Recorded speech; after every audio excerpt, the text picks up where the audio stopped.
কিয়ামতের কঠিন ময়দানে ওই মানুষগুলো আগুনে পুড়তে পুড়তে যখন চিৎকার করে বলবে পানি দাও, আল্লাহ পাক রব্বুল আলামিন ওই দিন ফেরেশতাদেরকে বলবেন পানি তো আর দেওয়া হবে না।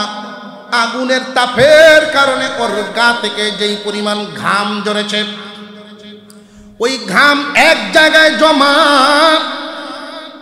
আগুনের বেগ দিয়ে আঘাত করার কারণে রক্ত বেঁধেছে। এই রক্ত ঘামের সাথে গিয়া মিশ্রিত হয়ে জমা, আঘাতপ্রাপ্ত জায়গা থেকে যখন পুজ নির্গত হবে, এই পুজ এক জায়গায় গিয়া জমা। মুসলমান ইমানদার ভাইরা আমার, অনেকেই মনে মনে ভাবতে পারে এই 3.5 হাত বডিতে রক্ত পুজ পানি হইলে আর কি হবে। না, জাহান্নামের ভিতরে একজন পাপিষ্টের বডি এমন থাকবে না, বিশাল আকৃতি ধারণ করবে। এই বডির থেকে রক্ত পুজ আর ঘাম পানি একসাথে যখন জমা করিয়া টকবক করে গরম করবে, আর সে যখন চিৎকার করতে থাকবে পানি দাও পানি দাও, আমার গলা শুকায়া গেছে, তখন ফেরেশতারা ওই 3 জাতীয় বস্তু একসাথে গরম করে, রক্ত পুজ পানি একসাথে গরম করে তার মুখের মধ্যে ডালিয়া দিব। 2টা টুট এইভাবে মিলিয়া, একটা টুট নিচে পড়বে আর একটা টুট উপরে উঠিয়া যাবে। এই শাস্তি শুধু একবার 2বারের নয়।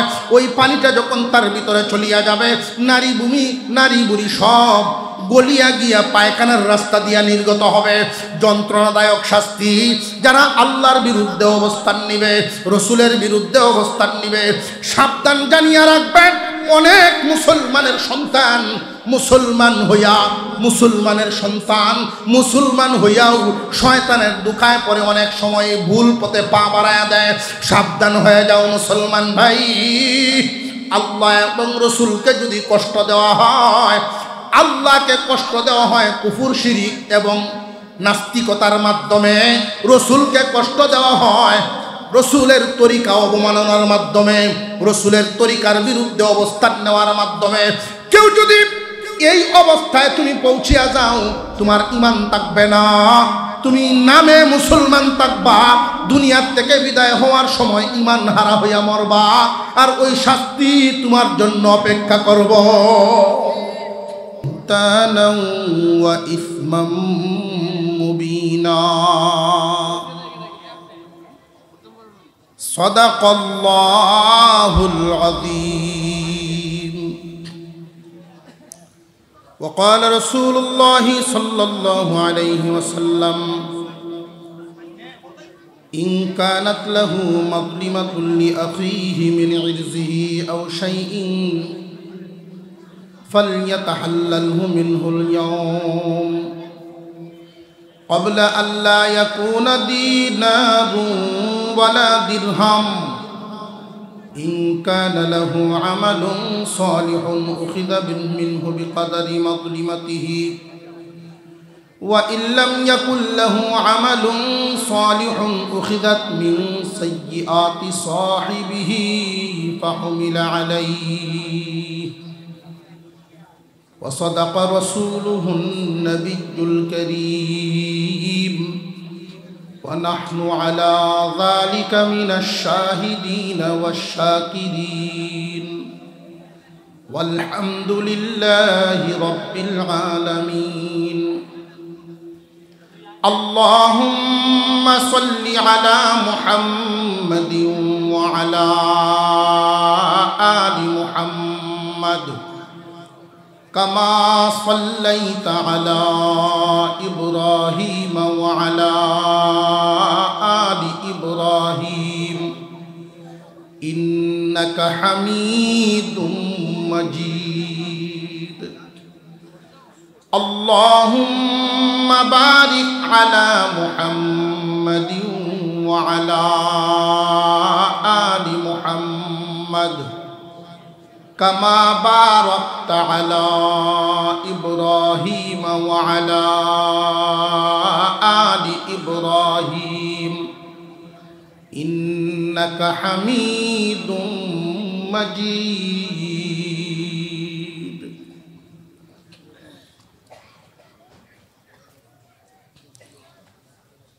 ঐতিহ্যবাহী শায়েস্তাগঞ্জ পুরান বাজার তফসির কমিটির উদ্যোগে আয়োজিত 7 দিনব্যাপী ৭৯তম পবিত্র তফসিরুল কোরআন মাহফিলের আজকের দিনের চলতি অধিবেশনের শ্রদ্ধাভাজন সভাপতি সাহেব, উপস্থিত হযরত উলামায়ে কেরাম, মুরব্বিয়ান আযম, সর্বস্তরের মুসলমান ভাইয়েরা, পর্দার আড়াল থেকে আলোচনা শুনছেন দিনদার ইমানদার মুসলমান মা ও বোনেরা, আল্লাহ পাক রব্বুল আলামিনের দরবারে কালিমাতুশ শুকর আদায় করি, যিনি বিভিন্ন এলাকা থেকে বাছাই করে আজকের এই কোরআনের তাফসীর মাহফিলে আমাদেরকে হাজির হওয়ার তৌফিক দিয়েছেন, বলি আলহামদুলিল্লাহ।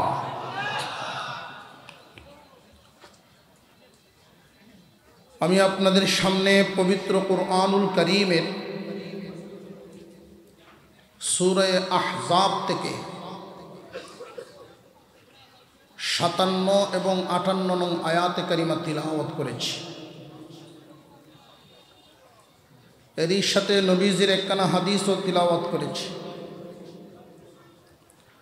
সূরা আহজাবের ৫৭ এবং ৫৮ নং আয়াত এবং নবীজির হাদিসকে সামনে রেখে কিছু আলোচনা করার ইচ্ছা পোষণ করছি। আল্লাহ যেন আমাকে তৌফিক দেন, আপনাদেরকেও যেন আমলের নিয়তে মনোযোগের সাথে শোনার তৌফিক দেন, বলুন আমিন। ৫৭ নং আয়াত এবং ৫৮ নং আয়াত সূরা আহজাব, এই 2 আয়াতে আল্লাহ পাক 2টা বিষয় আলোচনা করছেন। ৫৭ নং আয়াতে আল্লাহ আলোচনা করেছেন যারা আল্লাহ এবং রসুলকে কষ্ট দেয় তাদের ভয়াবহ শাস্তি। ৫৮ নং আয়াতে আল্লাহ আলোচনা করেছেন আল্লাহর মুমিন বান্দা বান্দীদেরকে যারা কষ্ট দেয় তাদের শাস্তি। বিষয় কি একটা না 2টা? প্রথম বিষয়, আল্লাহ বলেন আল্লাহ এবং রসুলকে যারা কষ্ট দেয় তাদের উপরে আল্লাহর লানত দুনিয়া এবং আখিরাত উভয় জাহানে।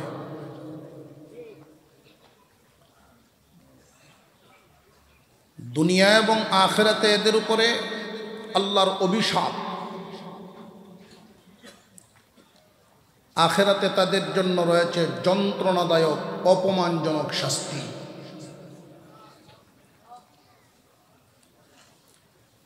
প্রথম আয়াতে আমাদের প্রশ্ন হলো, এমন কোন শক্তি আছে যে আল্লাহকে কষ্ট দেয়? এমন ক্ষমতা কার আছে আল্লাহকে আঘাত করে? প্রশ্নটা বুঝে আসছে কিনা? মহান আল্লাহ বলেন আল্লাহ এবং রসুলকে যারা আঘাত দেয়, কষ্ট দেয়,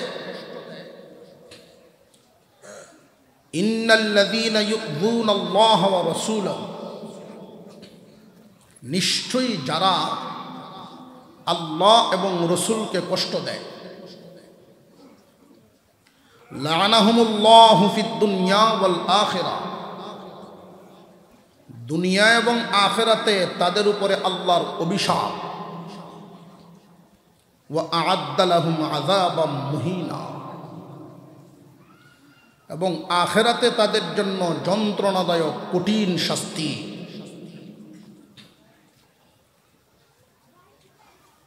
আল্লাহকে কষ্ট দেয় এমন ক্ষমতা দুনিয়াতে কার? এই প্রশ্নটা হলো আমাদের। মুসলমান ইমানদার ভাইরা আমার,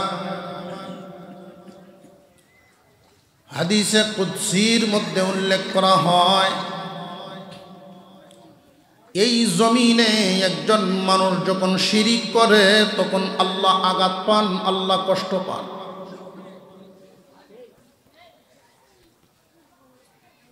কোনো মানুষ যখন কুফরি করে আল্লাহ কষ্ট পান।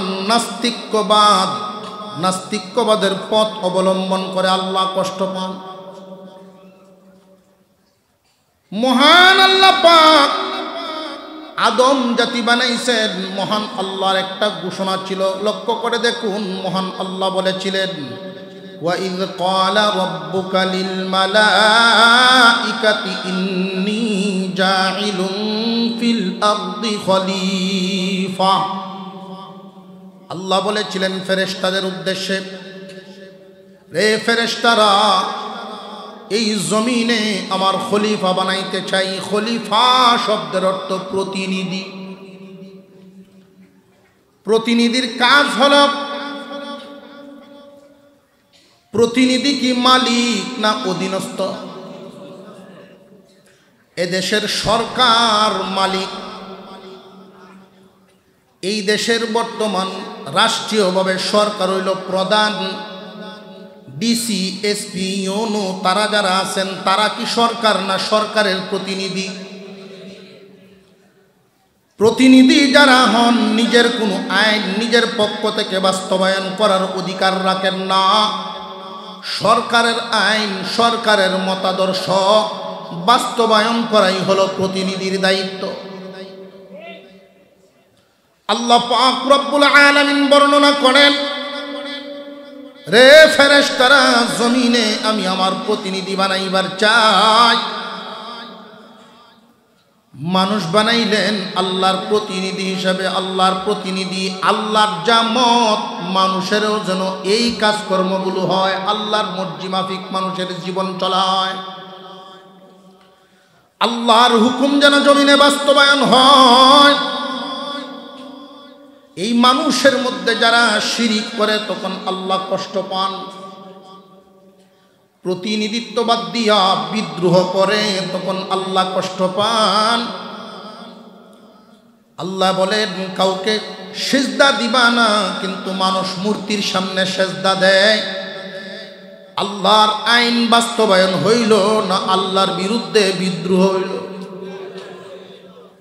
জমিনে যারা কুফর করবে, শিরিক করবে, নাস্তিক্যবাদের পথ অবলম্বন করবে, আল্লাহ পাক রব্বুল আলামিন এদের কাজকর্ম, আচার আচরণে আল্লাহ কষ্ট পান। আল্লাহকে কষ্ট দেওয়ার অর্থ দুইটা জিনিস। এক নাম্বার হলো শিরিক, কুফর, নাস্তিক্যবাদের পথের মাধ্যমে আল্লাহকে কষ্ট দেওয়া হয়। দুই নাম্বার, হুজুর আকরাম সাল্লাল্লাহু আলাইহি ওয়াসাল্লামের সাথে কেউ যদি অবমাননা করে, আল্লাহর পয়গম্বর সাল্লাল্লাহু আলাইহি ওয়াসাল্লামের সাথে বেয়াদবি করে, এটা আল্লাহর সাথে বেয়াদবির শামিল।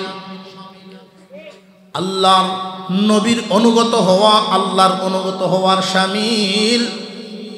আল্লাহর নবীর সাথে বেয়াদবি করা, আল্লাহর নবীর নিন্দাবাদ করা, আল্লাহর সাথে বেয়াদবি আল্লাহর নিন্দাবাদ করার সমতুল্য। দুই পদ্ধতিতে আল্লাহকে কষ্ট দেওয়া হয়। এক নাম্বার, কুফর, শিরিক, নাস্তিক্যবাদের মাধ্যমে আল্লাহ যা হালাল বলেছেন জমিনে তা হারাম করা হয়।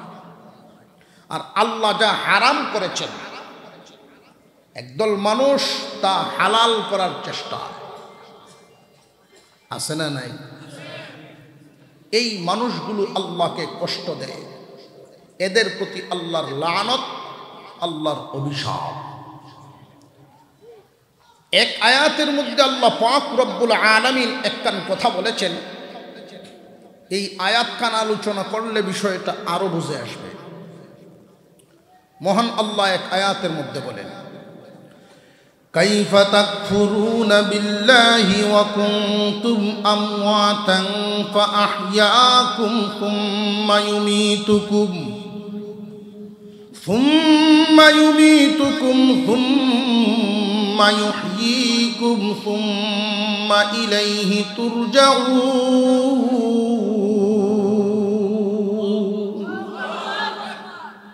আল্লাহ পাক রব্বুল আলামিন বলেন, কেমনে তোমরা আল্লাহর নাফরমানি করো, কেমনে কুফরি করো, কেমনে শিরিক করো, কেমনে নাস্তিকবাদ অবলম্বন করো, নাস্তিকদের পথ অবলম্বন করো। কেমনে রে বান্দা, তোমার নাম নিশানা আজ থেকে 100 বছর আগে এই দুনিয়ায় ছিল না। আমরা এখানে যারা আছি, এমন কি কেউ আসেননি যে 100 বছর আগে আমাদের নাম নিশানা ছিল? আরো জোরে কোন।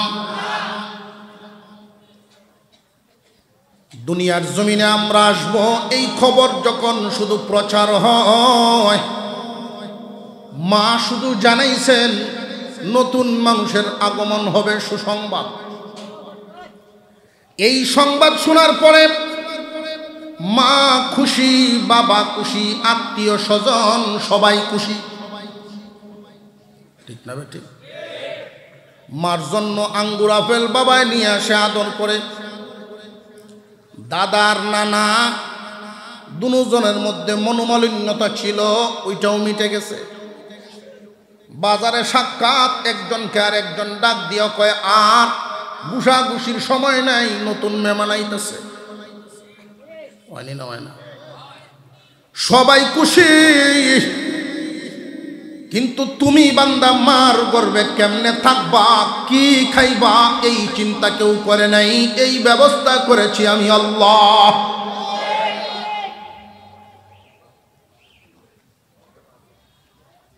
কেমনে তোমরা কুফরি করো, এই অর্থটা যদি বুঝা লাগে, একটা উদাহরণ দেওয়া লাগবে। আপনাদের এই শায়েস্তাগঞ্জ নতুন বাজার মোড়ে ছোট একটা বাচ্চার কান্নার আওয়াজ শুনে মানুষ জমা হয়েছে। এই বাচ্চা তার ঠিকানাও বলতে পারে না, ঠিক মতো নামও বলতে পারে না, এত ছোট, শুধু কান্দে আর কান্দে। যুগটাও এমন সোশ্যাল মিডিয়া না প্রচার করে দিব, এমনও যুগ ছিল না, ছিল না? এই বাচ্চার উপায় কি? কই দিবে, কাকে দিবে, তার ঠিকানাই বা কই? অবশেষে এলাকাবাসী সিদ্ধান্ত নিল, যে কোনো একজন ভালো মানুষের জিম্মাদারিতে বাচ্চাটা দেওয়া হোক। ভালো একজন মানুষের জিম্মাদারিতে দেওয়া হলো, ভালো মনের মানুষ। উনি এই বাচ্চাটাকে নিজের সন্তানের চেয়েও আদর করে মানুষ করছে। বাজারে ব্যবসা প্রতিষ্ঠা করে দিল, তারে সুশিক্ষা দিয়ে বড় করলো, ব্যবসায়ী বানাইলো, বিয়ে শাদী করায়া পরিবার গড়ে দিল।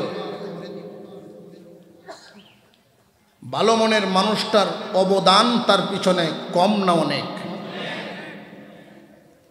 এখন যদি এই ছেলেটা এই ভালো মনের মানুষটার বিরোধিতা করে, তাহলে এলাকাবাসী কি বলা বলি করব যে এত নিমক হারাম কেমনে হয় মানুষ? আর একটু জোরে কর। এই কেমনেটার অর্থ হইল এরকম।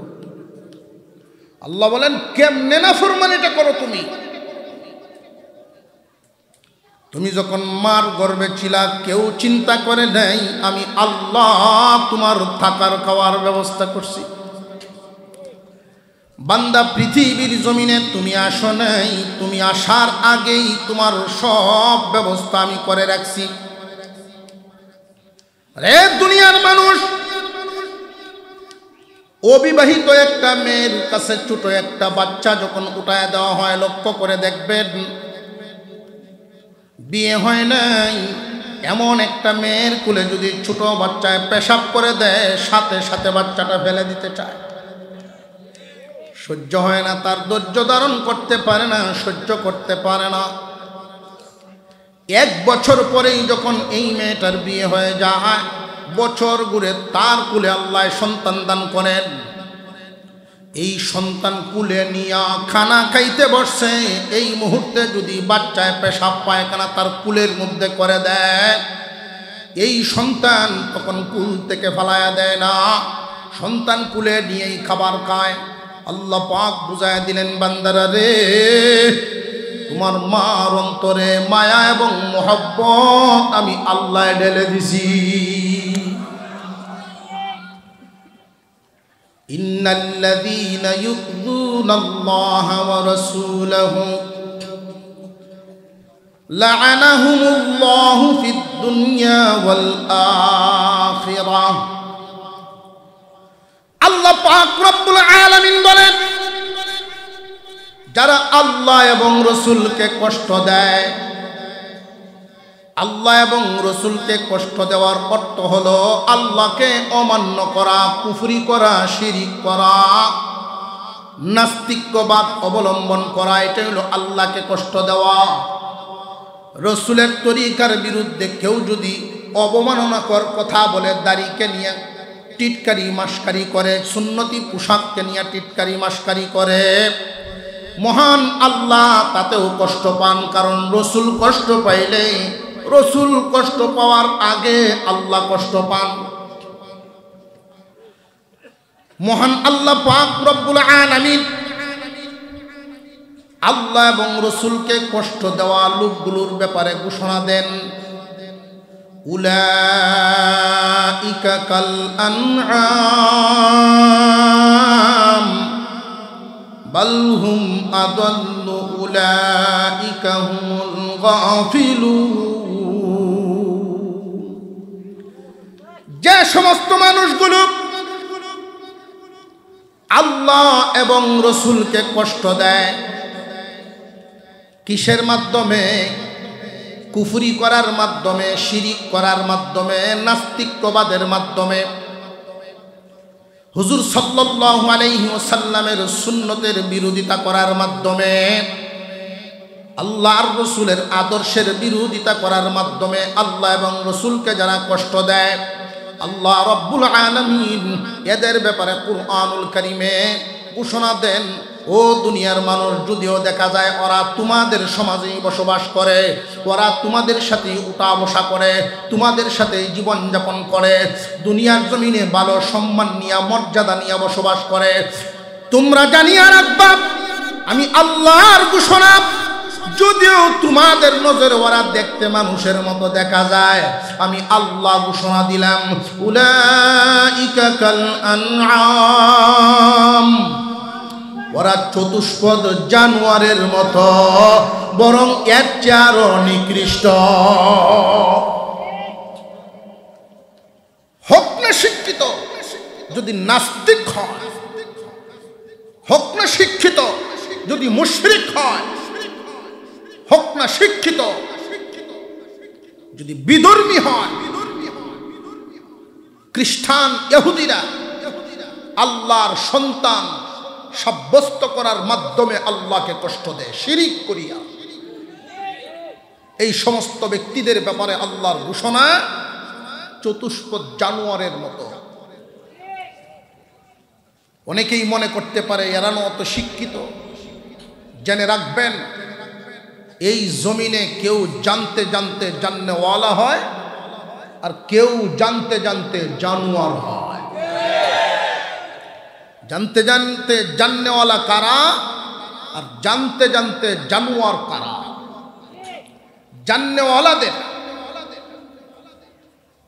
জাননেওয়ালাদের একটা পরিচয়ও আল্লাহ তুলে ধরছে কুরআনুল কারীমের আরেক আয়াতে। আল্লাহ বলেন, الذين يذكرون الله قياما وقعودا وعلى جنوبهم ويتفكرون في خلق السماوات والأرض ربنا ما خلقت هذا باطلا سبحانك فقنا عذاب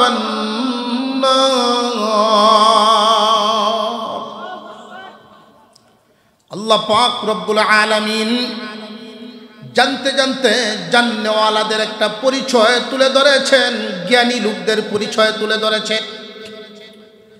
সত্যিকারের জ্ঞানী লোক হইল তারা বসা অবস্থায়, দাঁড়ানো অবস্থায়, শুয়া অবস্থায় হামেশাই আল্লাহকে স্মরণ রাখে। আল্লাহর কথা বলে না তারা, অর্থাৎ আল্লাহর বিরোধিতা করে না তারা।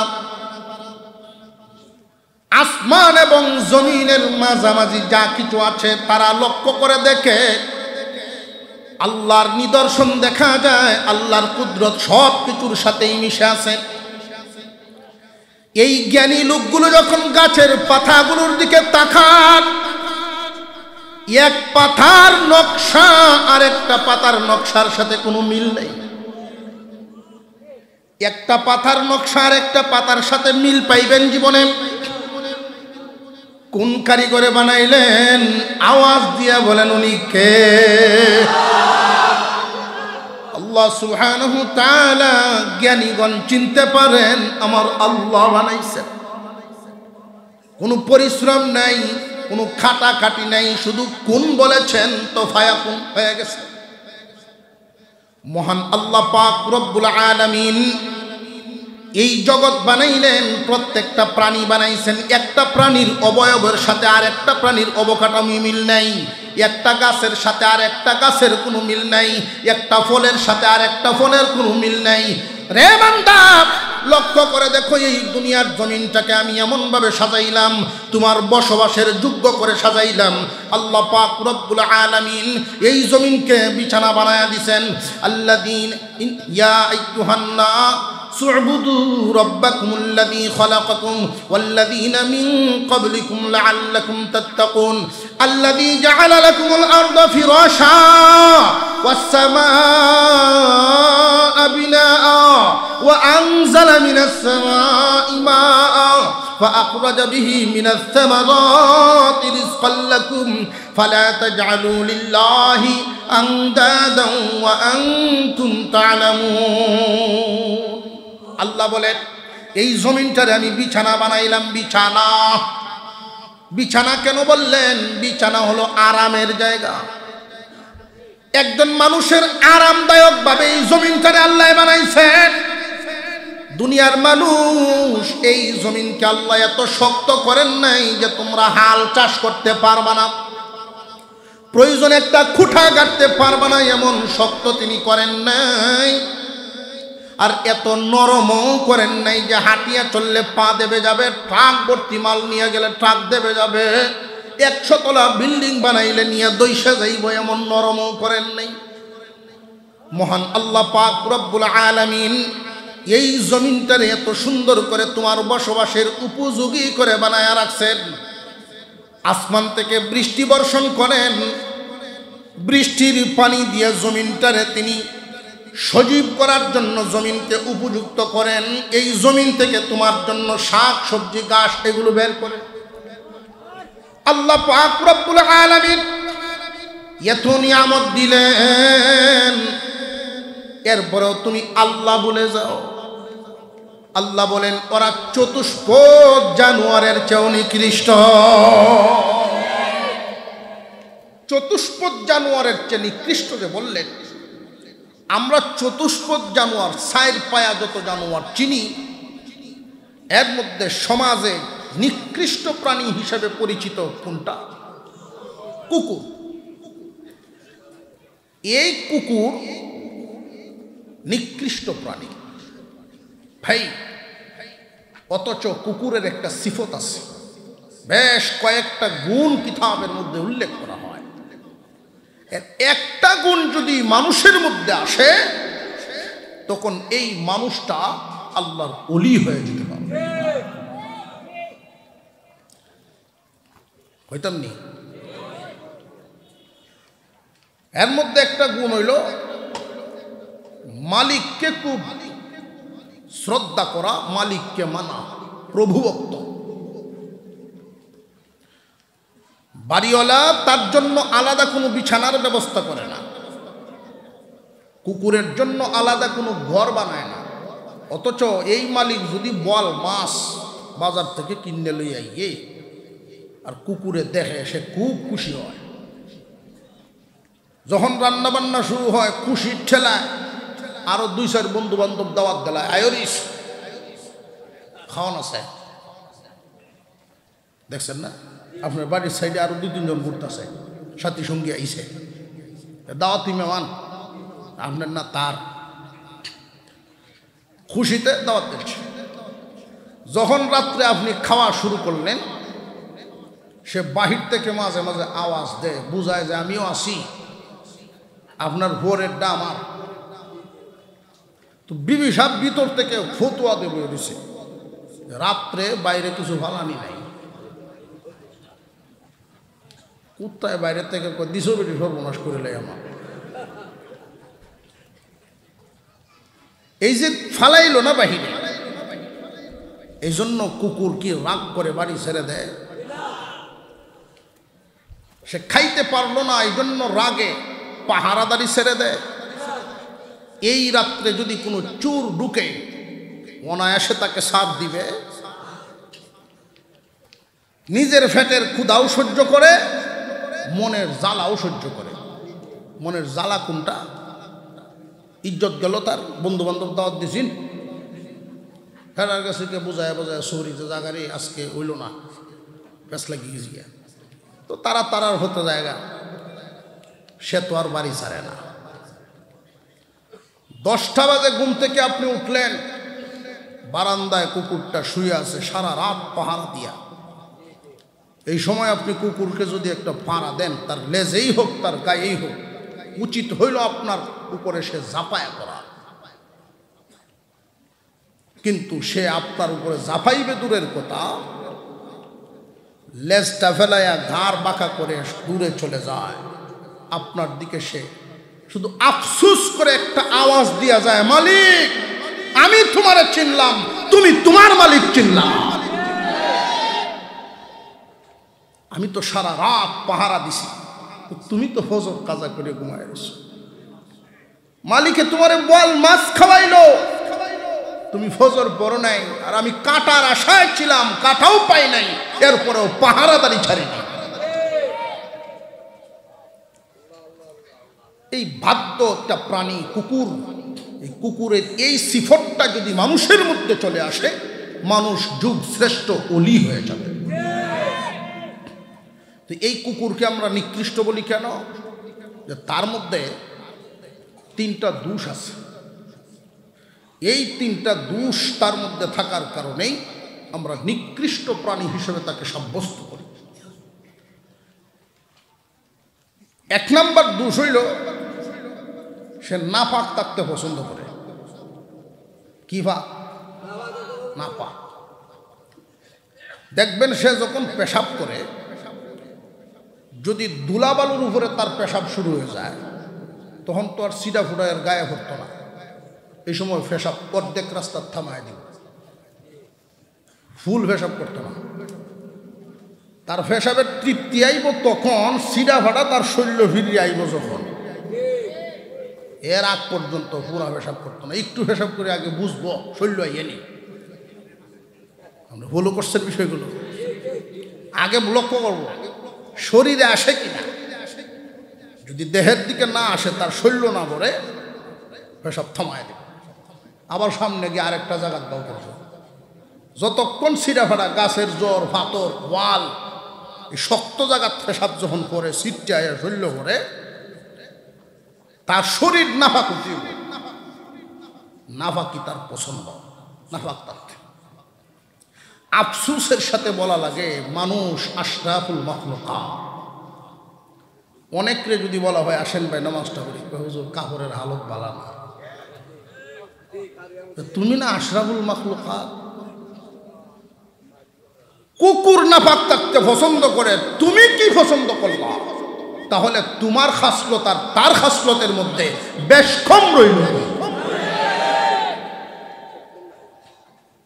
আরেকটা দোষ হইল তার, সে নির্লজ্জ, বেহায়া। প্রত্যেকটা প্রাণীকে আল্লাহ তাআলা সৃষ্টিগতভাবে লজ্জাস্থান রাখার উপকরণ দিয়েছেন। লেজ, লজ্জাস্থান ডাকে রাখে। মুরগির লেজ নাই, হাঁসের লেজ নাই, পশম দিয়েই ডাকা। জোরে কর। অন্যান্য প্রাণীর লেজের মাধ্যমে লজ্জাস্থান ডেকে রাখা। ছাগলের লেজ লম্বা না কুকুরের লেজ? ছাগলের লেজ 4 আঙ্গুল, এরপরে ওটা কেরায়, ঠিক না বেটি? আর কুত্তা আধা লম্বা, উল্টাইতেছে। জোরে কর। মানুষের মধ্যে বহু মানুষ এমন আছে, ফরজ দেখে রাখার মতো উপকরণ আল্লাহ তাকে দিয়েছেন, এই যোগ্যতা এই ক্ষমতা তার আছে। শরীর দেখে রাখার, পর্দায় থাকার মতো যোগ্যতা আল্লাহ তাদের দিয়েছেন, এরপরেও ফরজ পরিমাণ দেখে রাখে না। এই কুকুরের খাসলত তারে বর করছে।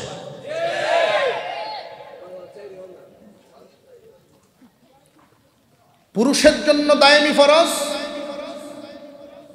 দায়মি ফরজ 2টা। সর্বদা ঈমানের হালতে থাকা, নাভির উপর থেকে হাঁটুর নিচ পর্যন্ত হামেশা ঢেকে রাখা। অনেক মানুষ প্যান্ট পরে নাভির নিচে আছে না নাই? আমি এমনও দেখতেছি আমাদের ইয়ং জেনারেশন প্যান্ট পরতেছে ইদানি। তোমাদেরকে কোন কালচারে পায়া বসলো? প্যান্ট এত টানা টানে, আদা ভাষা উদাম, উপরের গেঞ্জি দে ডাকে, গেঞ্জি দে ডাকন লাগে, প্যান্টে না। হুজুর এটার হাইটই কম করে বলি, তোমার রসুলের আদর্শ কত সুন্দর, তোমার রসুলের আদর্শ, তোমার নবীর কত সুন্দর আদর্শ, ভদ্র আদর্শ। জেনে রাখবা যুবক, তুমি যাকে ফলো করতে চাও তারা নবীর আদর্শ না। তোমার রসুলের আদর্শ তুমি ফলো করো, তোমাকে অন্যরা ফলো করবে। যেই দিন আমিনা হালিমাতুস সাদিয়ার কুলে উঠায় দিয়েছিলেন আপনার আমার পয়গম্বরকে, শিশু মুহাম্মদুর রাসূলুল্লাহ সাল্লাল্লাহু আলাইহি ওয়াসাল্লামকে কুলে নিয়ে হালিমাতুস সাদিয়া একটা উট, স্বামী স্ত্রী 2 জন উটের উপরে সওয়ার হইছেন। প্রথমে স্বামী সামনে, স্ত্রী বসছেন পিছনে। আশ্চর্য ব্যাপার, উট সামনের দিকে কদম বাড়ায় না, আবার আসন পরিবর্তন করে হালিমাতুস সাদিয়া আপনার আমার শিশুর নবীকে নিয়ে যখন সামনে বসছেন, তখন উটের গতি আগের চাইতে দ্বিগুণ বেড়ে গেছে। ঐতিহাসিকগণ বলেন, জানিয়া রাখো নবীর উম্মত, আখিরি জামানার পয়গম্বরের উম্মতরা জানিয়া রাখো, হালিমাতুস সাদিয়া কুলে নিয়ে সামনে বসার কারণে উটের গতি শুধু বেড়ে যায় নাই, এখান থেকে শিক্ষা হলো কিয়ামত পর্যন্ত যেই মানুষটাই মুহাম্মদুর রাসূলুল্লাহ সাল্লাল্লাহু আলাইহি ওয়াসাল্লামের আদর্শকে তার জীবনের সামনে রাখতে পারবে, জীবন চলার সময় তার সামনে সামনে নবীজির আদর্শ রাখবে, তার চলাচল অন্যদের চাইতে গতিবিধি বাড়িয়া যাইব, অন্যদের চাইতে ভিন্ন হবে। হুজুর সাল্লাল্লাহু আলাইহি ওয়াসাল্লামের তরিকা সব সময় অবমাননার মধ্যে থাকে। লক্ষ্য করে দেখবেন, যারা ইসলাম বিরোধী কোনো সময় টুপিরে সম্মান দিবে না, দাড়িকে সম্মান দিবে না, জানিয়া রাখবেন ওরা আল্লাহ এবং রসুলকে কষ্ট দেয়, চতুষ্পদ জানোয়ারের চেয়েও ওরা নিকৃষ্ট। কুকুরের 3 নাম্বার খাসলতটা বলছিলাম, হারাম খাইতে পছন্দ করে। কি খাইতে? হারাম।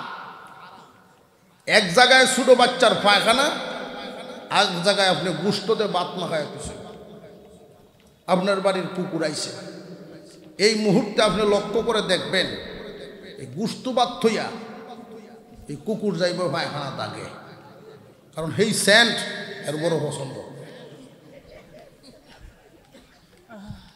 কথা বুঝে আসতেছে? মানুষের মধ্যে কিছু মানুষ এরকম খাসলত পাইছে, হালালের চাইতে হারামে মনে করে আরাম। কথা বুঝে আসতেছে? যখন তুমি দেখবা হারামের চাইতে হালালের চাইতে হারামে আরাম লাগে, বুঝবা তোমার ইমানে রোগ ধরেছে। শীতকালে কেউ যদি কয় ফ্যান চান, সুস্থ না অসুখ? বৈশাখ আষাঢ় মাস, বৈশাখ জ্যৈষ্ঠ মাস পুরা গরম, এই টাইমে যদি একটু হোমলি দিলাম শরীর কাঁপতাছে, সুস্থ না অসুস্থ? হারামে যদি তুমি মুমিন হইয়া আরাম পাও, বুঝবা তোমার ইমান অসুস্থ। পচা গান্দা নাপাক খাবার শুকুর এবং কুকুরের, মানুষের না। পচা গান্দা নাপাক খাবার মানুষের জন্য না, কুকুর শুকুরের জন্য। কুকুর শুকুরে পচা গান্দা খাবার খায়া মোটা তাজা হবে, মানুষে খাইলে ধ্বংস হইব। যদি দেখা যায় তুমি মুমিন হইয়া হারামে আরাম পাও, তাহলে ইমানের হালত বাড়ানা। সত্যিকারের একজন ইমানদার হারামে কখনো আরাম পাইতে পারে না, হারামে কখনো আরাম মিলতে পারে না। কুকুরের খাসলত, ওরা যত শিক্ষিত, আল্লাহ এবং রসুলের বিরুদ্ধে যদি অবস্থান নেয়, কুফর শিরিক নাস্তিক্যবাদের পক্ষে যারা থাকবে, নাস্তিক্যবাদের পক্ষে যারা কথা বলবে, অবস্থান নিবে, হালালকে যারা হারাম এবং হারামকে যারা হালাল করতে চাইবে, আল্লাহর আইনের বিরোধিতা করতে চাইবে, দেখতে যদি ওরা মানুষের মতো দেখা যায়, জেনে রাখবেন আল্লাহর ঘোষণা, ওরা চতুষ্পদ জানোয়ারের চেয়েও নিকৃষ্ট। ওরা আল্লাহ এবং রসুলকে কষ্ট দেয়, এদের জন্য আল্লাহ কিয়ামতের দিন আযাবের ব্যবস্থা রাখছেন। দুনিয়াতে আল্লাহর অভিশাপ, ওরা কোনো জায়গায় সত্যিকারের সম্মান পাবে না, শান্তি এদের মনের ভিতরে মিলবে না। দেহে শান্তি পাইতে পারে, মনের ভিতরে জ্বালা থাকবো, চোখের সামনে বিবি অন্যদের সাথে চলবে, এইটাই তার জিন্দিগির কুত্তা কুত্তির জিন্দিগি করব। আল্লাহর অভিশাপে অভিশপ্ত হবে। দুনিয়ার থেকে যখন বিদায় হবে, আল্লাহ এদের জন্য শাস্তির ব্যবস্থা রাখছেন। কি? মহান আল্লাহ কুরআনুল কারীমের ভিতরে ঘোষণা দিয়ে রাখছেন, কিয়ামতের কঠিন ময়দানে ওই মানুষগুলো আগুনে পুড়তে পুড়তে যখন চিৎকার করে বলবে পানি দাও, আল্লাহ পাক রব্বুল আলামিন ওই দিন ফেরেশতাদেরকে বলবেন পানি তো আর দেওয়া হবে না। আগুনের তাপের কারণে ওর গা থেকে যেই পরিমাণ ঘাম ঝরেছে, ওই ঘাম এক জায়গায় জমা, আগুনের বেদ দিয়ে আঘাত করার কারণে রক্ত বেঁধেছে, এই রক্ত ঘামের সাথে গিয়া মিশ্রিত হয়ে জমা। আঘাতপ্রাপ্ত জায়গা থেকে যখন পুজ নির্গত হবে, এই পুজ এক জায়গায় গিয়া জমা।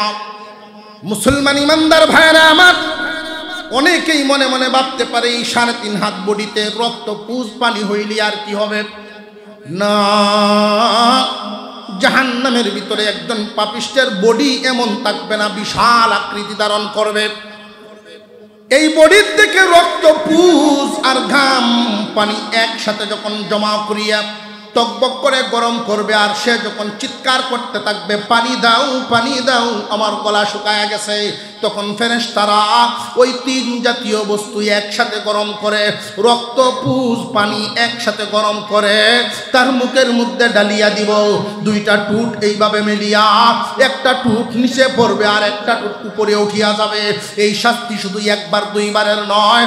ওই পানিটা যখন তার ভিতরে চলিয়া যাবে, নারী ভূমি নারী বুড়ি সব গলিয়া গিয়া পায়খানার রাস্তা দিয়া নির্গত হবে। যন্ত্রণাদায়ক শাস্তি।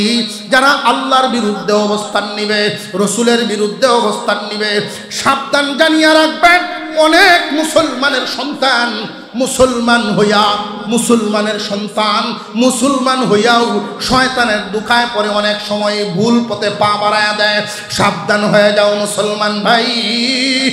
আল্লাহ এবং রসুলকে যদি কষ্ট দেওয়া হয়, আল্লাহকে কষ্ট দেওয়া হয় কুফর শিরিক এবং নাস্তিকতার মাধ্যমে, রসুলকে কষ্ট দেওয়া হয় রসুলের তরিকা অবমাননার মাধ্যমে, রসুলের তরিকার বিরুদ্ধে অবস্থান নেওয়ার মাধ্যমে।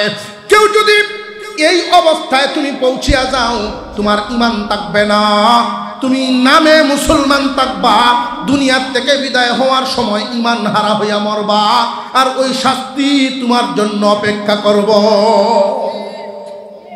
খুব সাবধান।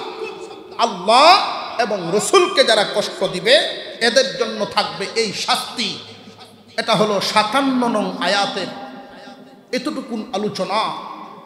এবার 58 নং আয়াতে আল্লাহ পাক রব্বুল আলামিন আরেক আলোচনা করেছেন।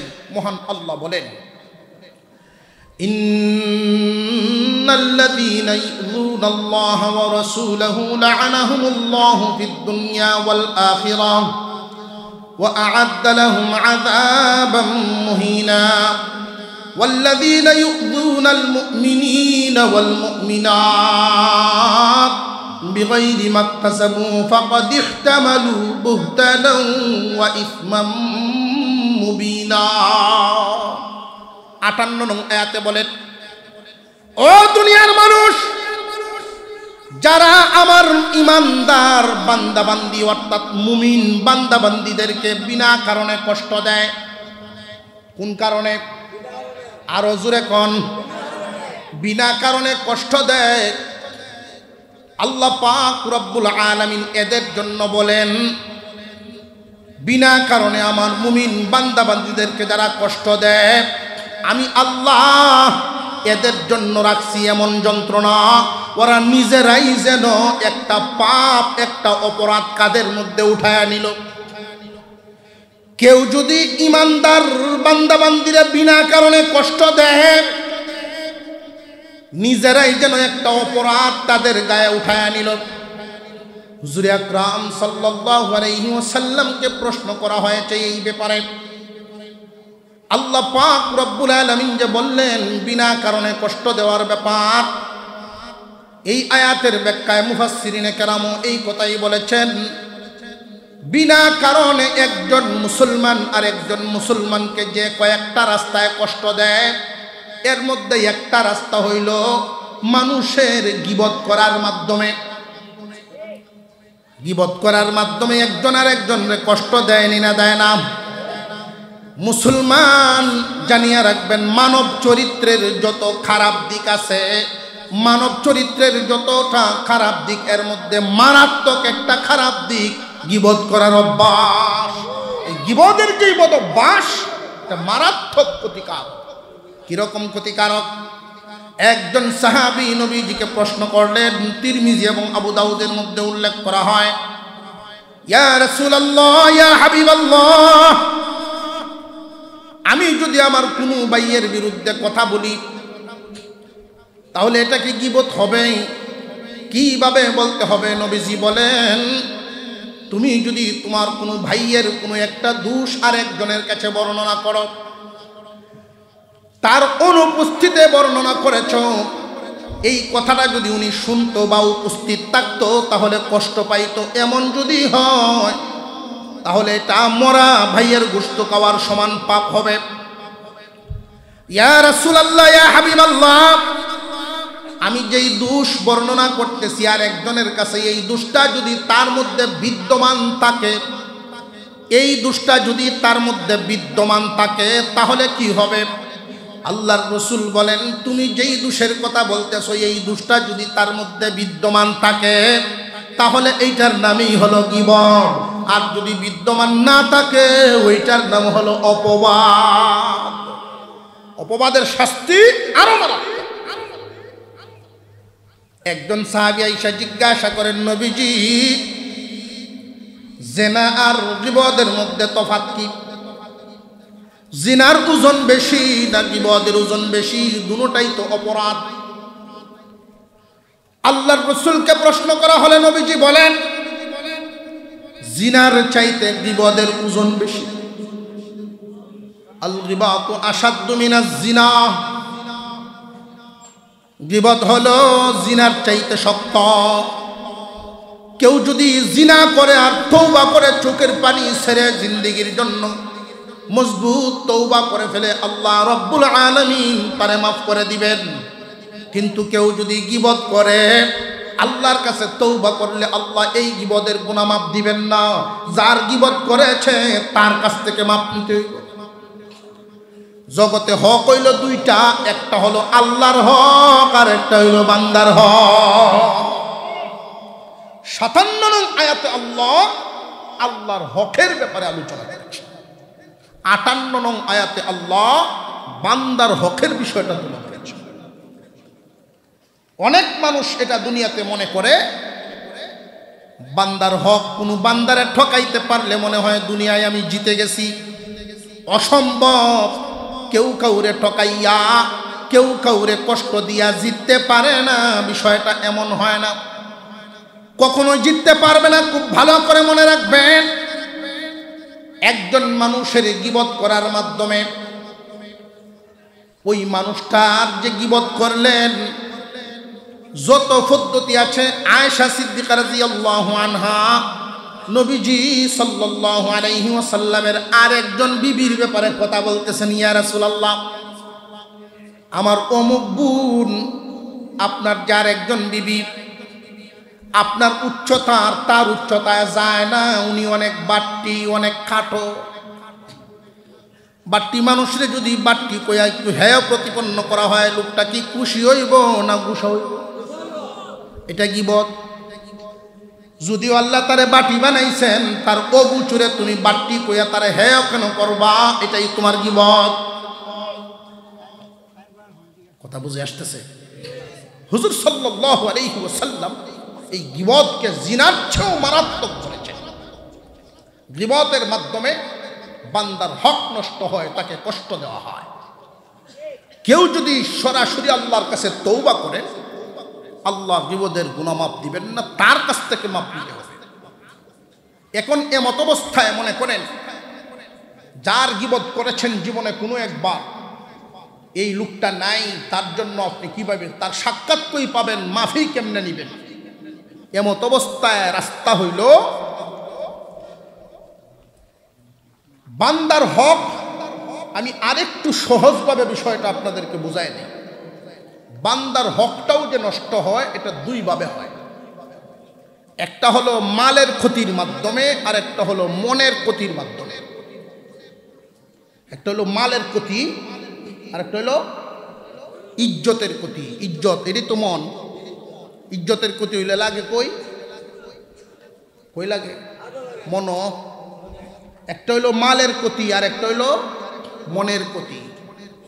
কেউ যদি কারোর মালের ক্ষতি করেন, খুতবায় একখান হাদিস তিলাওয়াত করেছিলাম, আল্লাহর রাসূল বলেন, قال النبي صلى الله عليه وسلم إن كانت له مظلمة لأخيه من عرضه أو شيء فليتحلله منه اليوم قبل أن لا يكون دينار ولا درهم إن كان له عمل صالح أخذ منه بقدر مظلمته وإن لم يكن له عمل صالح أخذت من سيئات صاحبه فحمل عليه আল্লাহর নবী বলেন, রে আমার মায়ার বান্দারা, ওই দিনটা আসার আগেই দুনিয়ার মামলা দুনিয়ায় শেষ করিয়া যাইও। কোন দিন? যেই দিন দিনার এবং দিরহামের কোনো দাম থাকবে না। দিনার এবং দিরহামের কোনো দাম থাকবে না, এমন একটা দিন আমাদের সামনে আছে না নাই? ইয়াউমুল হিসাব, হাসরের ময়দান আছে না নাই? এই দুনিয়ার জমিনে একজনের ইজ্জত আপনি মারতে পারবেন, গায়বী মামলা দিয়ে সাজা কাটাইতে পারবেন। বিগাইরি মাকতাসাবু, এর অর্থ হলো মুমিন বান্দা বান্দির অপরাধ নেই কিন্তু সাজা দিছ, অপরাধ নেই কষ্ট দিছ, আছে না নাই? এমন আমার কাছে দোয়া চাইছে, সম্পর্কে উনি লাগে আমার মামা, আমি আলেম হওয়াতে উনি আমারে ডাকে মামা। দোয়া চাইতেছে, মামা একটু দোয়া করবেন। কি এর দোয়া বেটা? আমার বিরুদ্ধে পুলিশ মারা মামলা হয়েছে, কাম করতে গেলে কেন বাবা? আমি হুজুর মারছি না, আমি সিল্লাত আসলাম। তুমি সিল্লাত আসলাম, তোমার নামে হইল কেমনে? দুই দলের ছেলেরা মারামারি করছে, পুলিশ গেছে ফিরাইতে। ওইখানে পুলিশরা এমনভাবে মার খাইছে, খুব বেশি আহত হয়েছে। ওসি সাহেব খুব খেপছেন, চার্জশিট তৈরি করছেন, এফআইআর রেডি।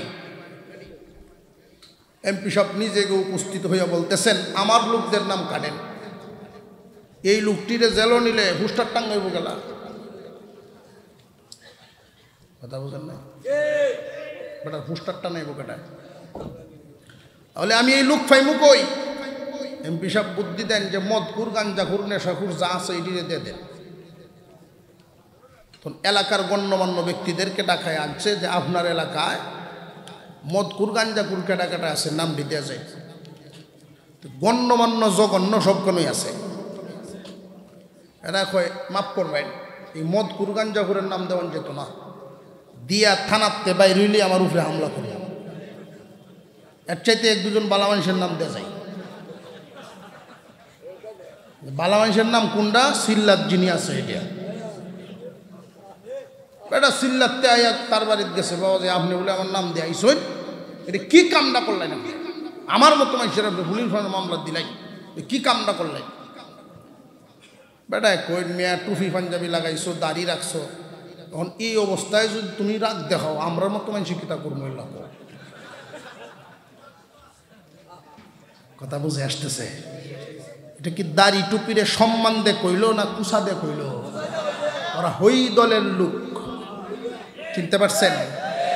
আল্লাহ এবং রসুলকে যারা কষ্ট দেয় সেই দলের লোক। আল্লাহ এবং রসুলকে কষ্ট দেওয়া লোক বাম পথ, আল্লাহ এবং রসুলের পক্ষে জীবন দেওয়া লোক ডান পথ। দুই দল। বান্দার হক একটা হইল মালের, আর একটা হইল মনের। কেউ যদি কারোর মাল নষ্ট করে, খুব ভালো করে জেনে রাখবেন, কিয়ামতের দিন আল্লাহ পাক রব্বুল আলামিন বিচার কার্য যখন কায়েম করবেন, তিনি হবেন জজ, সাক্ষীর কোনো প্রয়োজন নাই। এই দুনিয়ার আদালত সাক্ষী হয় যেমন, বিচার হয় তেমন। সাক্ষী কি মিথ্যা দিল নাকি সত্য দিল, জজের তা দেখার ব্যাপার নয়, সাক্ষীর উপর নির্ভর করেই তো বিচার হয়ে যায়। মুসলমান ভাইরা আমার, ওই দিন আল্লাহ কোনো সাক্ষী নিবেন না। মহান আল্লাহ কোরআনে বলেন, ওয়াকাফা বিল্লাহি শাহীদা, সাক্ষীর জন্য আল্লাহ নিজেই যথেষ্ট। আল্লাহ আপনাকে এইভাবে জিজ্ঞাসা করবেন না যে তুই এই কাম করছিলা নাকি করছিলা না, এইভাবে জিগাইবেন না। বান্দারে তুমি কি নামাজ পড়ছিলা নি না নামাজ পড়ছিলা না, এইভাবে জিগাইবেন না। ডাইরেক্ট জিজ্ঞাসা করবেন, কেন নামাজ পড়লে না, কেন এই অপরাধ করছিলে, এইভাবে জিগাইবেন। কারণ আল্লাহ সব দেখেন নি না দেখেন না। খুব সাবধান, কিয়ামতের দিন ওই আদালতে আল্লাহ যখন জজ, আল্লাহ নিজে যখন বিচারক, একদল মানুষ পাহাড় পরিমাণ নেকি নিয়ে আল্লাহর সামনে হাজির হবে। পাহাড় পরিমাণ নেকি, হজের সওয়াব, যাকাতের সওয়াব, নামাজের সওয়াব, রোজার সওয়াব, মসজিদের সভাপতি হেই সওয়াব, এলাকার মাতাব্বর হেই সওয়াব। মেহমদ বুড়ি তো ভালো কিছু করছে জীবনে।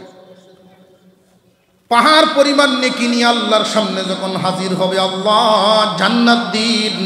আল্লাহ পাক রব্বুল আলামিন বলবেন, না জান্নাতে তুমি যাইতে পারবা না, আমার সামনে দাঁড়াও। এক কদম নাড়াইবার কোনো সময় নাই, সুযোগও নাই, যতক্ষণ পর্যন্ত ফয়সালা না হবে। রে বান্দা, তোমার অনেক গুণ, গুণের শেষ নাই, পাহাড় পরিমাণ নেকি নিয়ে আইছো, কিন্তু তোমার একটা দোষ আছে। এই দোষের মামলা আমার দরবারে হাজির। এই দোষটা হলো বান্দার হক ঠকাইতা, বান্দার মালও ঠকাইছো, মনেও আঘাত দিছ। বান্দারে তুমি নির্যাতন করতা, বান্দার হক ঠকাইতা। যেই যেই জায়গাটি আমি এক দুইটা তুলে না ধরলে অনেক মানুষ এইগুলোরে ভাবেই না যে বড় অপরাধ, এটা ভাবেই না। এক নাম্বার, আপন বোন ভাইয়ের বিরুদ্ধে মামলা দিবে। আল্লাহ একই বাবার সন্তান, আমরা দুই ভাই বোন, 30 জায়গা রাখে আব্বা দুনিয়ার থেকে বিদায় হয়েছিলেন। হিস্সা অনুযায়ী ভাইয়া পায় 20 কেয়ার, আমি ভাই 10 কেয়ার, আমার ভাই আমার 10 কেয়ার দেন নাই, আমার টকাইছে। এমন আদরের ভাই আছে না নাই? কিয়ামতের দিন আপন বোন আপন ভাইয়ের বিরুদ্ধে মামলা দিবে মাল টকানোর কারণে। 2 নাম্বার, স্বামীর বিরুদ্ধে স্ত্রীর মামলা হবে। আল্লাহ দেন মোহর ধার্য করা হয়নি না হয় না? বেশিরভাগই এইরকম আছে, খালি সারাটা জিন্দিগি ফার্মের উপরে কাটায় দেয়। কিয়ামতের দিন ছাড় পাবে না।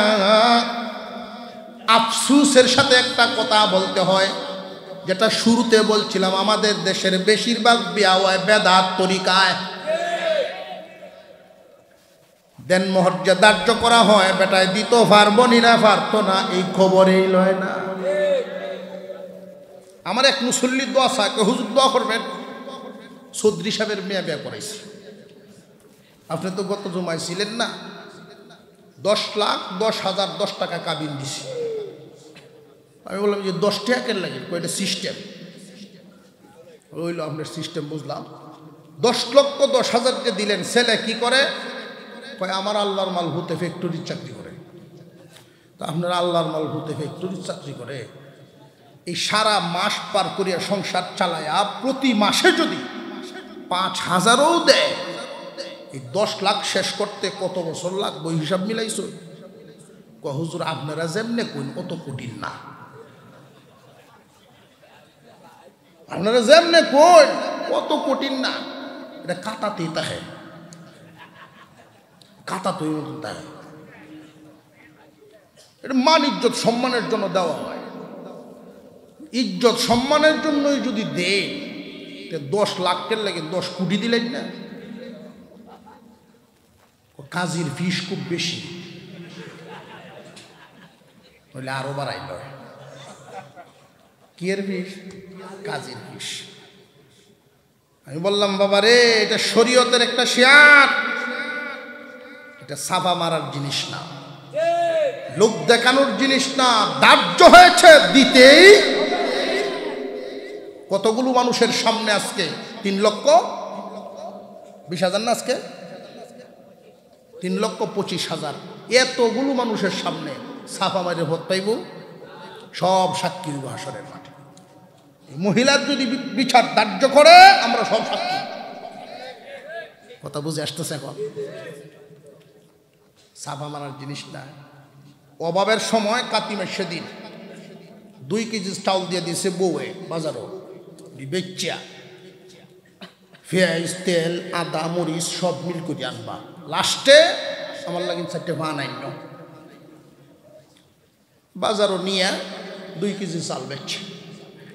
নতুন বিয়াই আছে, রাস্তার দেখা হয়ে গেছে চাউল মলো। বিয়াই এই অভাবের সময় চাল মলে কিনা লাগিয়ে গেছে নাকি? কয় কোন কি আপনি কোন কি? 2 মণ চাউল আনছিলাম বাজারে। আমি গৃহস্থ কি ছুটো নাকি? 2 মণ চাউল আনছিলাম বাজারে, আরো মন 6 বেসন যাইব না, তাহলে তো আপনি শক্ত গৃহস্থ। এটা কি আসল কথা না সাফা? আনছে কয় কেজি? কয় এখন 2 মণ। তো ইজারাদার যে খাজনাওয়ালা, বাজারের ইজারাদার আছে না, খাজনা তুলে যে এই বেটা ফিসে দাঁত দেখো, ভাই সাহেব আপনি 2 মণ চাউল বেচলেন, আমার পয়সাটা দিলেন না। একবার দেখে এই খাজনাওয়ালারে, আর একবার দেখে বেওয়াইবে। সাফা মেরে বিহুদে বসছে না। 1 কেজির পয়সা দিয়েছে খাজনাওয়ালারে দিয়া, আর 1 কেজির পয়সাতে কোনো রকম পান আর নিতে আসছে না বাড়িতে। চেহারা ছবি খুব কালা। বিহু সবজি গায়ে কি ব্যাপার? আর আমার ফান কই? ফান কাউন লাগতো না।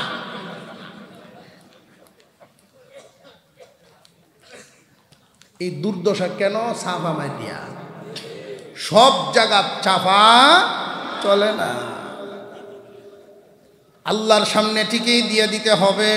1 নম্বরে আপন বোনের উপরে বিবি, এরপরে বাজারের যে ব্যবসায়ী ছিলেন, অর্থাৎ মাল যত জায়গায় ঠকাইছেন অত জায়গায় দিতে। এটা ভাববেন না যে আমি ঠকাইলে জিতলাম, অসম্ভব। দুনিয়ায় ঠকাইবা, দুনিয়ার এই নাকাস্তা নালায়েক একদম এই দুনিয়ার জমিনে যতদিন থাকবা এই তুচ্ছ মালামাল ঠকাইবা, আর আখেরাতে তোমার কাছ থেকে এর বিনিময় হবে কষ্টে উপার্জন করা নেকি। দুনিয়ার জমিনে যার যত টাকা বেশি তার তত বিলাসিতা বেশি, ঠিক তেমনি ভাবে আখেরাতে যার যত নেকি বেশি তার তত হবে বিলাসিতা বেশি। বুনে নিবে, বিবিয়ে নিবে, কাস্টমাররা নিবে। পাশে যে জমিন করত অভিযোগ লইছে, আল্লাহ ও এমন এক লোক, সে যদি 1.5 কের ক্ষেত কিনতো 10 বছর ভরে তারটা 2 কের হইতো। খেতে বাচ্চা তুলে শিম টেলাটেলির অভ্যাস এমন মানুষও আছে না নাই? এই ব্যক্তিদেরকেও দেওয়া হবে। এইভাবে দিতে দিতে দিতে দিতে হাদিসের মধ্যে নবীজি বলেন এক পর্যায়ে এমন হয়ে যাবে তার আমল নামায় নেকি আর বাকি থাকবে না। আরো এক দলাইব, আল্লাহ আমিও পাই। আল্লাহ বলবেন এটা তো ইনসাফের আদালত, সুতরাং তোমার তো খালি হাতে ফেরত দেওয়া হবে না, নেকি নেই এই পরিমাণ গুনাহ মাইপা তার আমল নামায় দিয়া তুমি যাও জান্নাতে, তোমার গুনার সাজা কাটবো সে গিয়া জাহান্নামে। মাল টকাইবার সাজা আছে না নাই? والذين يؤذون الله والذين يؤذون المؤمنين والمؤمنات بغير ما اكتسبوا فقد احتملوا। বুঝা গারো তুললে লইলা বান্দারে ঠকাইলা মানে বুঝা তোমার গারো, তুমি বুঝা তুলছো, জিতো নাই বুঝা তুলছো। 2 নাম্বার আরেকটা হইল বিনা কারণে মুমিন বান্দা বান্দিরে কষ্ট দেওয়া। মনে অপরাধ করে নাই, খামাখা পয়সা দিয়া সম্পর্কের কারণে সাক্ষী বাউ করিয়া দিয়া দিছে মামলা। এমন মানুষ আছে না নাই? তুমি সুযোগ পাইছো, অন্যায়ভাবে মামলা দিয়েছ, এই দুনিয়ার জমিনে তুমি একজন রাজা আসামি বানাইলা। দুনিয়া তো কষ্ট হইল তার পার হবে, কিন্তু বান্দারে কিয়ামতের দিন তুমি কিন্তু আসামি হইবা। বিনা কারণে কাউরে তুমি আসামি বানাইছো, কিয়ামতের দিন তুমি নিজে আসামি হইবা। বিনা কারণে কারোর মনে আঘাত দিয়েছ, তার মধ্যে এই দোষ নাই, এই দোষটা তুমি ছড়ায়া দিছো। মনের ভিতরে আঘাত পাইব, দোষ নাই, দোষ ছড়ায়া দিছো, তারে তুমি কষ্ট দিলা, কিয়ামতের দিন তোমার নেকি নষ্ট হইব। গীবত করলা, তার মধ্যে দোষটা আছে, এমন দোষও যদি ছড়াও সে মনে মনে কষ্ট পাইয়া তোমার বিরুদ্ধে কিয়ামতের দিন আদালত কায়েম হইব। খুব সাবধান। আল্লাহর রাসূল মেরাজ থেকে এসে বলেন আমি একদল মানুষকে দেখেছি এমন হালত, নখগুলো ছিল তামা দিয়া তৈরি। কি দিয়া তৈরি? তামার নখ। তামা দিয়া নখ বানাইছেন। আল্লাহর পয়গম্বর বলেন আমি দেখলাম ওরা এই তামার নখ দিয়া মুখের উপরে আসর দেয়, বুকের উপরে আছর দেয়, এই গোশত নিজে খায়, মুখের উপরে আসর দেয়, বুকের উপরে আসর দেয়। এই বিকৃত অবস্থা তাদের চেহারা আবার পূরণ হয়, আবার খামচা দেয়, পচা গোশত এদের সামনে দেওয়া হয়, এগুলো চিরে চিরে খায় আর চিৎকার করে। আল্লাহর পয়গম্বর বলেন জিবরাইল এই মানুষগুলো কারা? জিবরাইল আমিন বলেন ইয়া রাসূলুল্লাহ আপনার উম্মতের একদল বদনসিব, ওরা আরেক ভাইয়ের গীবত করত, ওই মানুষগুলোর সাজা হইল এই। খুব সাবধান, গীবতকারীর সাজা।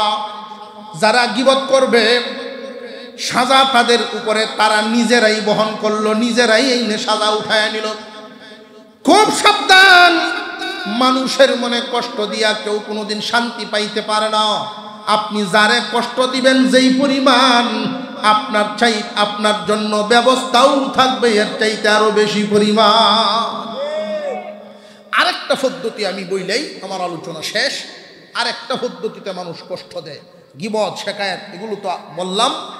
আরেকটা হইল মানুষের মনে কষ্ট দেয় চটায়া। ছটানো বলতে এক এক এলাকায় দেখবেন কিছু কিছু মানুষ এরকম থাকে, তার একটা শব্দ বললে সে খুব রাগ হয়, এরকম আছে না নাই? যেমন আমার জানা মতে একজন লোকের মুরব্বী মানুষ, তারে যদি কেউ কইতো বাংলা লিংসিম কইলে কুচিতে যাইত, এরকম মানুষ আছে না? গুনার কাজ, এই কাজটা কি? মূর্খতা, গুনার কাজ, ঠাট্টা বিদ্রুপ, কথা বুঝে, টিটকারি দেওয়া, এই আঞ্চলিক ভাষায় বুঝাই না কি করা, এটা গুনার কাজ। ইস্তেমাত গেছে এই লোক মুরব্বী মানুষ, নেটওয়ার্কে তো প্রবলেম, বেশি মানুষ একত্রিত, তো আর একজন দুষ্ট লোক দূর থেকে দেখায় দিছে, এই যে মুরব্বী মানুষটা দাঁড়ানো, উনার কাছে গিয়ে জিগায় বাংলা লিংসিম নিয়ে আসে।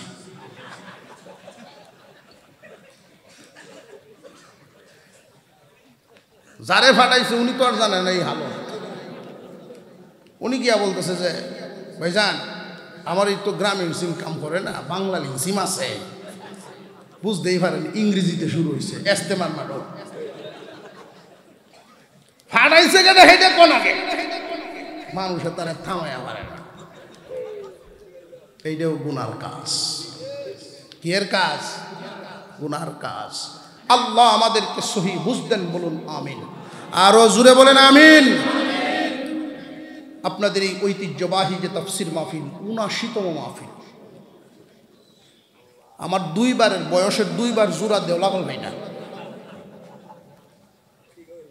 এই কথাটা বলার উদ্দেশ্য হলো এই মাহফিলে কি পরিমাণ বরকতের ছোঁয়া, কত কত মুরব্বীদের ছোঁয়া। মাহফিল যখন শুরু হয়েছিল তখনকার তো আমার মনে হয় কেউই নেই। আল্লাহ, বাংলাদেশের শীর্ষস্থানীয় উলামায়ে কেরামগণ এখানে আসছেন, তাদের বরকত, তাদের রুহানি ফয়েজ এখানে আছে। বর্তমান সময়ে সারা বাংলাদেশে, বিশেষ করে আমরা যাকে আমাদের জন্য আল্লাহর দেয়া এক নিয়ামত মনে করি, আল্লামা অলিপুরি হুজুর দামাত বরকাতুহুল আলিয়া, আল্লাহ পাক এই মানুষটার নেক হায়াত দান করুক। উনি যতদিন জিন্দা আছে অন্তত বাতিল বেদাতি মাথা বালিশ থেকে উঠাইতে সাহস করে না। আল্লাহ পাক নেক হায়াত এবং সুস্থ হায়াতের সাথে রাখুক। আল্লাহ তাআলা এই নিয়ামত আমাদের জন্য দীর্ঘ করুন, বলুন আমিন। আমি আপনাদের কাছে দোয়া চেয়ে আপনাদের জন্য দোয়া করে বিদায় নিচ্ছি। ওয়া আখিরু দাওয়ানা আনিল হামদুলিল্লাহি রাব্বিল আলামিন। আসসালামু আলাইকুম ওয়া রাহমাতুল্লাহি ওয়া বারাকাতুহু।